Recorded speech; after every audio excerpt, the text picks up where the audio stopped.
뉴스브리핑 시작합니다. 지난주 울산지방법원에 부산고등법원 원외 재판부가 출범했습니다. 울산 법조계와 시민단체가 원외 재판부 유치 활동을 벌인 지 10년 만에 개원을 하게 된 건데요. 이기환 기자 나와 있습니다. 이기환 기자, 고등법원이 없는 울산에 이런 원외 재판부가 생긴다는 게 어떤 의미가 있는 건가요? 네, 우선 고등법원 원외재판부가 울산에 이번에 설립이 되는데요. 먼저 항소심 절차를 좀 이해를 할 필요가 있습니다. 네. 우리가 보통 이제 민형사의 단독 사건은 1심이 지방법원 단독 판사로부터 출발을 하게 됩니다. 네, 그렇죠. 네. 그리고 이제 2심이 지방법원 합의부로 가게 됩니다. 그리고 3심은 대법원으로 가게 됩니다. 네. 반면에 합의 사건이 있는데요. 이 합의 사건은 1심이 바로 단독 판사로 가는 게 아니고 지방법원 합의부에서 출발하게 됩니다. 보통 이제 3명의 판사가 이제 배석이 되는 거죠. 예. 네, 여기서 2심이 고등법원으로 올라가게 되고 3심이 대법원이 되는 것입니다. 예, 차이점이 있다면 이제 2심이 고등법원이 되는 것이죠. 예. 요약해서 말씀드리자면은 단독 사건의 경우에는 고등법원에 갈 필요가 이제 없다는 거죠. 네. 근데 여기서 문제가 이제 중간에 공소장이 좀 변경되는 경우가 있습니다. 예. 이때는 범죄형도 역시 중하게 바뀔 수가 있는데요. 이때는 비록 단독 사건으로 출발했더라도 항소심이 고등법원으로 바뀔 수가 있습니다. 예. 예를 들면은 이제 절도죄의 경우에는 6년 이하의 징역 또는 1천만 원 이하의 벌금인데요. 이 절도죄가 공소장 변경으로 인해서 이제 강도죄로 바뀌는 경우에 강도죄 같은 경우는 3년 이상의 유기징역이거든요. 그러면은 이게 이제 합의부의 사건으로 바뀐다고 보시면 됩니다. 예. 즉 죄질이 무겁게 변경이 됐다면은 대부분 합의부 사건으로 이제 변경이 된다고 보시면 될 것입니다. 간단히 설명을 하면 합의부 사건 1심 이제 1심 판정에 불복한 이제 그 항소심 사건들을 울산의 고등법원 원외 재판부에서 다룬다는 얘기인 거죠. 네. 그럼 고등법원 원외 재판부가 울산에 설치되면 울산 시민들은 어떤 점이 좋아지는 건가요? 네, 그동안에는 1심이 선고가 되더라도 항소를 하려면은 부산까지 가야 되는 그런 아주 번거로운 그런 절차가 있었습니다. 그렇기 때문에 이제 항소 재판을 포기하는 경우가 종종 있었는데요. 이제 우리가 피의자의 경우에는 자기가 사는 울산에서 재판을 받는 것도 심리적으로 부담스러운 상황인데 저 멀리 부산까지 가서 또 재판을 받는다고 한다면은 더 위축이 될 수 있는 그런 상황이 될 수가 있습니다. 그래서 종종 항소를 포기하고 있고, 그다음에 또 두 번째로 이제 항소심을 담당하는 재판부 역시 이제 울산이 아닌 부산이었기 때문에 부산 지역의 판사가 울산 지역 특성을 잘 모르는 경우가 많습니다. 그렇죠. 예. 그래서 요거는 이제 보이지 않는 우리가 거라고 얘기를 하는데요. 이제 심리가 좀 불리하게 작용할 가능성이 있다. 그런 여지도 있었고요. 그 밖에도 이제 교통 비용 절감이라든가 시간 절감이 됨으로써 변호사와 피의자가 좀 이렇게 만날 수 있는 그런 시간이 좀 더 확보를 할 수 있다는 장점이 있습니다. 네, 그리고 울산은 또 지역의 특성상 산업재해 소송이 많은데 그렇죠. 서울을 제외하고는 전국에서 가장 많은 편입니다. 그래서 이번에 울산에서 원외재판부가 설치가 되면은 울산의 고등법원 판사들이 울산과 양산의 사건을 이제 계속해서 연속성 있게 다룰 수 있기 때문에 사건에 대한 이해가 아무래도 좀 깊어진다라고 볼 수가 있습니다. 또한 이것은 곧 피의자 입장에서는 억울하게 누명을 써가지고 형이 무겁게 나왔거나 또 피해자 입장에서는 형이 너무 가볍게 나왔지만 항소하지 못했던 그런 점들이 좀 개선될 거라고 생각하고 있습니다. 네. 수고하셨습니다. 이기환 기자. 네, 두 번째 소식입니다. 지난 3월 3일 울주군에서 아동 학대 근절과 신속 대응 시스템 마련을 위한 토론회가 열렸습니다. 김선유 기자 나와 있는데요. 김선유 기자, 이날 어떤 내용들이 이야기가 됐나요? 울산에서 지금 지난 5년간 아동학대 신고 및 학대 판정 건수가 127%나 지금 증가한 것으로 나타났습니다. 특히 지난해에는 울산 지역 전 구군에서 그 어린이집 아동학대 사건이 잇따라 발생하면서 그 사회적 문제로 떠올랐습니다. 그 울주군의 경우에는 지난 3년간 평균 138건의 아동학대 사건이 발생했고요. 이에 이제 울주군은 아동학대 근절과 아동학대 신속 대응을 위한 울주군만의 이제 시스템을 마련하기 위해 이제 토론회를 개최했습니다. 그 이날 토론회에서는 아동 관련 기관 관계자들과 그 전문가들이 참석한 가운데 아동학대 예방을 위한 다양한 정책 제안이 이어졌습니다. 그 이날 이선호 군수는 울주군에서 아동학대가 발생했을 때 학대 조사와 별개로 그 각 기관들의 긴밀한 협조를 통해서 그 피해 아동을 사전에 보호할 수 있는 시스템을 마련하라고 주문한 상태입니다. 울주군은 지난해 10월부터 아동학대 조사 공공화 선도 지역으로 선정돼 아동학대 전담 공무원 3명과 아동보호 전담 요원 3명을 배치하는 등 아동학대 현장 조사와 응급보호, 요보 아동 사례 관리 등을 직접 수행하고 있습니다. 네. 정부에서도 최근에 이제 아동학대 대응 체계를 강화하기 위한 각종 대책과 정책들을 수립을 하고 있는 것으로 알고 있습니다. 어떤 대책들이 준비되고 있고 시행되고 있는지 얘기를 좀 해주세요. 먼저 그 울산교육청은 아동학대 신고와 처리 절차 등 대응 체계를 이제 재점검한다고 밝혔습니다. 아동학대를 예방 및 조기 발견을 위해 학생 상담과 관찰을 강화하는 내용이 담긴 2021년 아동학대 가정폭력 예방 추진 계획을 이제 각 학교에 안내했다고 지난 4일 밝혔습니다. 그리고 지금 앞으로 어린이집 CCTV 영상 원본을 보호자가 이제 열람이 가능할 것 같아 보이거든요. 그간 아동학대 사실 여부를 정확히 확인하기 위해 CCTV 영상 원본을 열람을 요구하는 보호자와 그 어린이집과의 이제 그 갈등이 분쟁이 심했었습니다. 그 이에 보건복지부와 개인정보보호위원회는 아동학대 정황이 있는 아동의 경우에는 해당 보호자가 이제 그 해당 어린이집의 이제 CCTV 영상 원본을 그 열람할 수 있도록 관련 가이드라인 개정을 이제 공동으로 추진한다고 밝혔습니다. 또한 보건복지부는 오는 3월 30일 이제 예정돼 있는 즉각분리제도 시행을 대비해서 그 학대 피해 아동 보호쉼터, 위기 아동 보호가정 등 확충을 추진하면서 17개 시도의 그 준비 사항을 점검하는데 총력을 기울이고 있습니다. 그리고 법무부는 지난 2월 22일 법무부 내에 인권보호와 형사사법 책임기관으로서 필요한 역할을 수행하기 위해 아동인권보호 특별추진단을 설치했습니다. 행정안전부는 지난 2월 아동학대 전담 공무원의 전문성 제고를 위해 아동학대 대응 업무를 전문직으로 이제 지정하거나 아동학대 전담 공무원을 전문 경력관으로 임명할 수 있도록 각 지자체에 안내했습니다. 마지막으로 교육부는 그 초등학교 취약 대상 아동 예비 소집 때 소재가 미확인된 아동을 경찰에 수사를 의뢰한 상태입니다. 그 입학 이후 장기 미인정 결석 학생을 대상으로 소재와 안전 확인을 지속적으로 이제 실시하고 있는 상태입니다. 네, 김선유 기자 수고했습니다.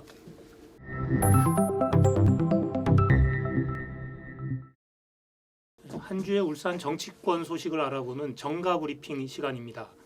울산시의회 김시현 의원님 나와 계십니다. 안녕하세요. 네, 반갑습니다. 지난 3월 3일 시의회에서 울산 공공의료원 설립 추진 과제를 논의하는 세미나가 열렸는데요. 네.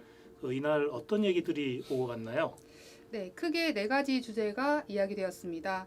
공공의료 동향 및 확충 방안, 그다음에 지방의료원 현황 및 경영 수지 지원 방안, 그리고 울산 지역의 의료 현황, 울산 의료원 모델, 예비 타당성 조사 개선 방안 이렇게 네 가지가 주제로 이야기가 됐는데요.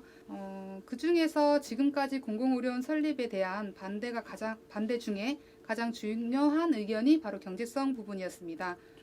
공공의료원 운영이 늘 적자가 발생했고 그런 통계에 공공의료원 설립에 엄두를 내지 못했던 것이 현실이었는데요.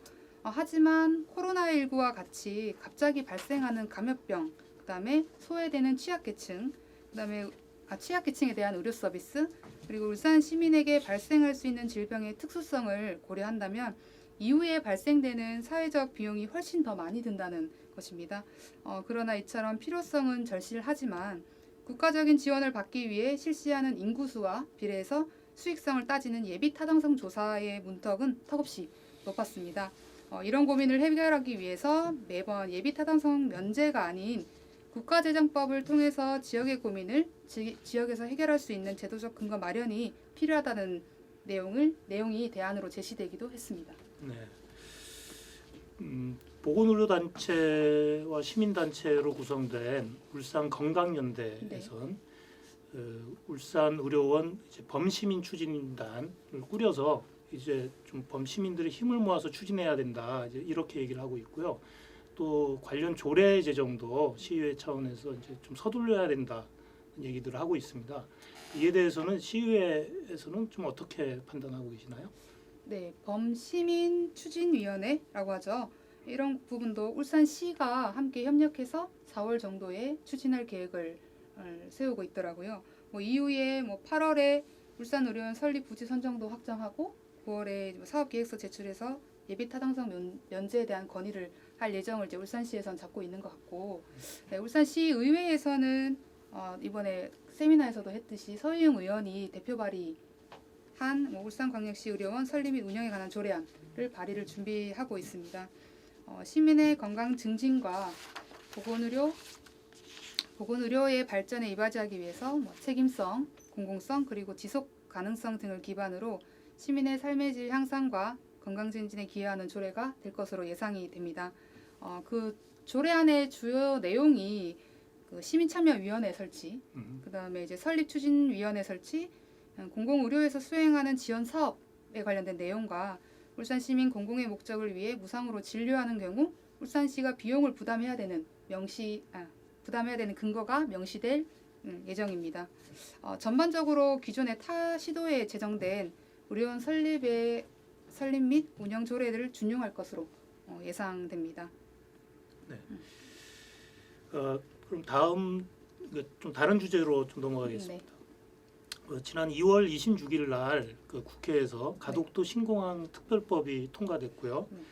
그리고 울산시의회에서는 바로 다음 날 이제 환영 논평을 내고 적극적으로 지지한다는 입장들을 이렇게 냈습니다.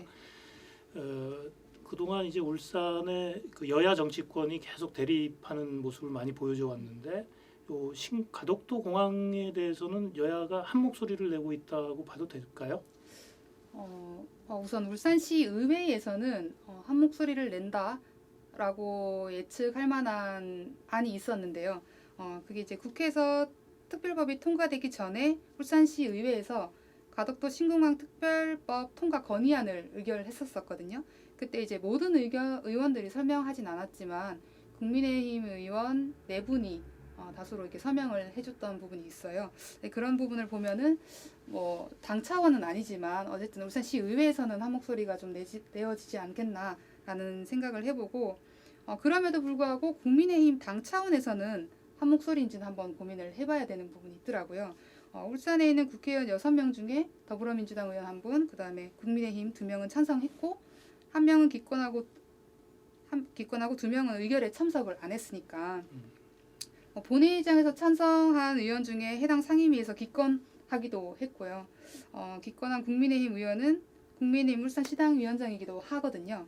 그래서 반대 표명에 앞장섰던 국민의힘이 찬성 의견으로 돌아섰다라고 이렇게 말하기는 조금 애매하지 않겠나? 전체적으로는 그렇게 봅니다. 네. 그 환경 단체를 비롯해서 이제 가덕도 신공항에 대해서 반대하는 목소리도 굉장히 지금 많이 나오고 있는 상황입니다. 네.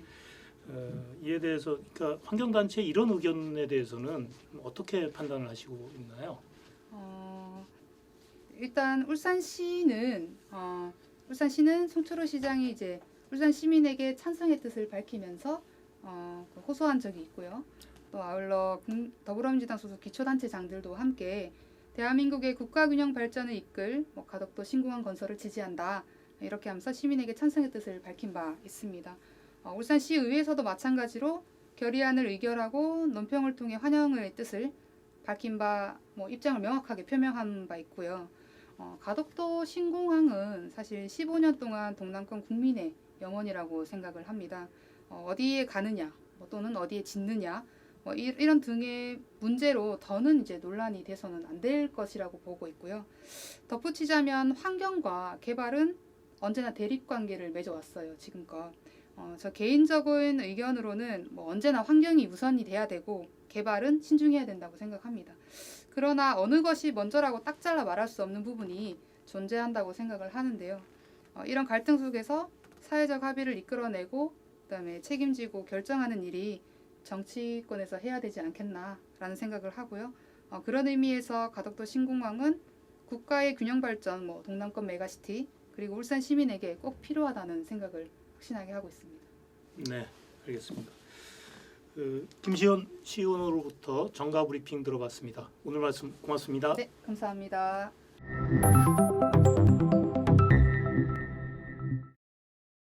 (2021년 1월 1일로) 자치경찰의 시대가 도래했습니다.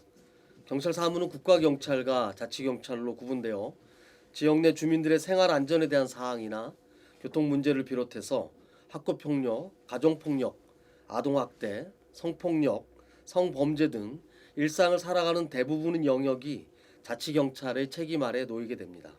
그리고 이러한 자치경찰의 경찰 사무를 제대로 수행하기 위해서 개정경찰법에서는 그 지역의 민의를 반영하는 자치경찰위원회를 구성하여 지휘 감독하도록 하고 있습니다.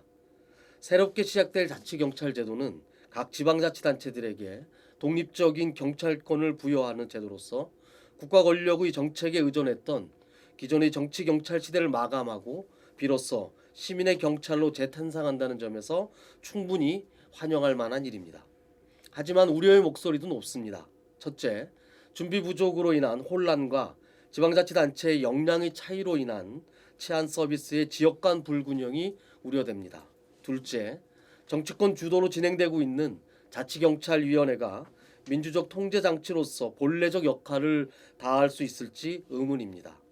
지방자치단체의 정치적 영향력 확대와 지방 토호 세력과의 유착으로 인한 부패와 온정적 사건 처리 등의 문제 등을 제어하고 경찰의 업무 처리 과정에서 각종 인권 침해, 기본권 침해 관련 쟁점들을 구체적으로 점검할 수 있는 시스템으로 작동하기 위해서는 반드시 시민들의 의사를 반영하여 구성되어야 합니다.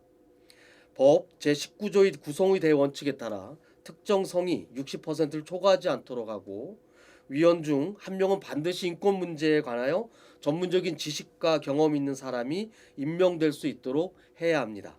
마지막으로 자치경찰 제도의 도입이 준비 시간이 촉박함을 이유로 시민사회와 어떠한 공감도 없이 정치권 주도로 일방적으로 추진되고 있다는 점입니다.